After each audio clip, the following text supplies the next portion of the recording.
حضرت داؤد علیہ السلام کی قوم کے 70,000 افراد سمندر کنارے ایلا نامی بستی میں رہا کرتے تھے۔ ان لوگوں کو اللہ نے ہزاروں نعمتوں سے نوازا تھا، لیکن جب راحت و سکون آیا تو یہ اللہ کی عبادت سے محروم ہو گئے اور اللہ کی مخلوقات پہ ظلم کرنے لگے۔ تو یوں اللہ نے ان کو خبردار کیا کہ ہفتے میں ایک دن، ہفتہ کے دن شکار نہ کیا کرو۔ اتوار سے لے کے جمعہ تک جتنا شکار پکڑنا ہے پکڑ لو، لیکن ایک دن اللہ کی عبادت اور مخلوقات پہ امن کے لیے رکھ دو۔ یوں اللہ نے ان کا امتحان لینا شروع کر دیا۔ وہ اتوار سے لے کے جمعے تک سمندر میں مچھلیاں پکڑنے لگتے تو مچھلیاں زیادہ مقدار میں ہاتھ نہ آتی، اور ہفتے کے دن سمندر کو دیکھتے تو ان کو بڑی بڑی مچھلیاں نظر آنے لگتی۔ ان لوگوں میں سے ایک شخص کو شیطان نے ورگلایا کہ پریشان کیوں ہوتے ہو، میری ترکیب پہ عمل کرو، تم شکار سے کبھی محروم نہیں رہو گے۔ تو بس شیطان کے کہنے پر اس شخص نے ہفتے کے دن کانٹا لگا کے ڈوری کو سمندر میں ڈال دیا تاکہ مچھلی پھنسے، اور شیطان نے کہا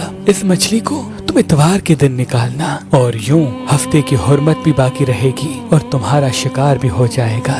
بس شیطان کی بتائی ہوئی ترکیب پہ ہفتے کے دن مچھلی پھنسی رہی اور وہ اتوار کے دن نکالتا اور خوشی سے کھاتا۔ جب آس پاس کے لوگوں نے پوچھا تو ان کو بھی یہ ترکیب بتانے لگا، اور یوں اس قوم کے کچھ لوگ ہفتے کے دن مچھلی پکڑنے کے لیے جال پھینکتے اور اتوار کے دن نکالتے، اور کچھ نے تو اس سمندر میں سے نالیاں بنا کے چھوٹے چھوٹے تالاب بنا دیے، کھڈے بنا دیے، تاکہ ہفتے کے دن جیسے ہی مچھلیاں یہاں سے گزریں تو ان تالاب میں پھنس جائیں اور ہم اتوار کو ان مچھلیوں کو نکال کے پکا کے کھائیں گے۔ اس گاؤں میں کچھ اللہ کے خاص بندے بھی موجود تھے جو کہنے لگے، اے لوگو، اللہ نے ہفتے کے دن شکار کرنے سے منع کی ہے۔ یہ جو تم جال پھینکتے ہو یا چھوٹے چھوٹے تالاب بناتے ہو، ان میں ہفتے کے دن اگر مچھلی پھنستی ہے تو یہ شکار ہفتے کے دن کا ہوگا۔ اللہ کے عذاب سے ڈرو، اللہ کی نافرمانی نہ کرو۔ وہ لوگ ان لوگوں کا مذاق اڑانے لگے کہ ہماری جو مرضی ہوگی ہم وہ کریں گے۔ اب ان بستی میں 3 گروہ بن گئے۔ ایک ان 70,000 میں وہ لوگ تھے جو ان نافرمان لوگوں کی بار بار اصلاح کرتے، دوسرے وہ جو ان لوگوں سے نفرت کرتے اور خاموشی اختیار کیے ہوئے تھے، اور تیسرے وہ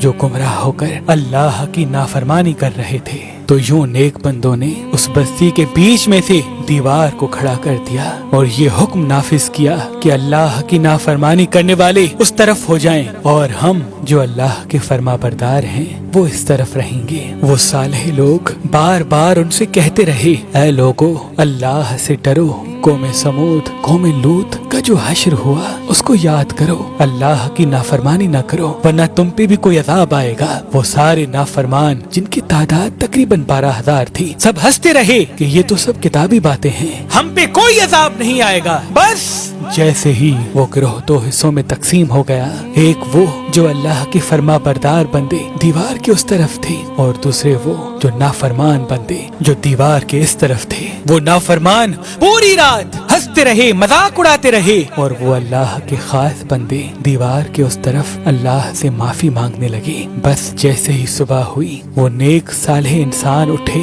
انہوں نے محسوس کیا کہ دیوار کے اس طرف سے کسی انسان کی آواز نہیں آ رہی۔ جیسے ہی دیوار کی اس طرف چڑھ کے دیکھنے لگے کہ سارے کے سارے وہ لوگ بندر کی شکل میں تبدیل ہو چکے تھے اور بندروں کی حرکت کو انجام دے رہے تھے۔ وہ جو صالح لوگ دیوار سے ان بندروں کو دیکھنے لگے، ان صالح لوگوں میں سے جو ان کے رشتہ دار تھے، انہوں نے ان بندروں کے کپڑوں سے اپنے اپنے رشتہ داروں کو پہچانا اور چیخ کے رونے لگے، اللہ سے معافی مانگنے لگے۔ لیکن اللہ کا عذاب جب آتا ہے تو وہ ہو کے رہتا ہے۔ وہ 12,000 لوگ جو بندر بن چکے تھے کچھ بھی کھا پی نہیں سک رہے تھے، اور یوں 3 دن بعد وہ اس عذاب میں آ کر فنار ہو گئے۔ بے شک اللہ ان بندوں کو پسند نہیں کرتا جو اللہ کی نافرمانی کرتے ہیں۔ اے اللہ، ہم سب کو اپنا فرما بردار بندہ بنا، ہم کو ویسا بنا جیسا تو ہمیں دیکھنا چاہتا ہے۔ آمین ثم آمین۔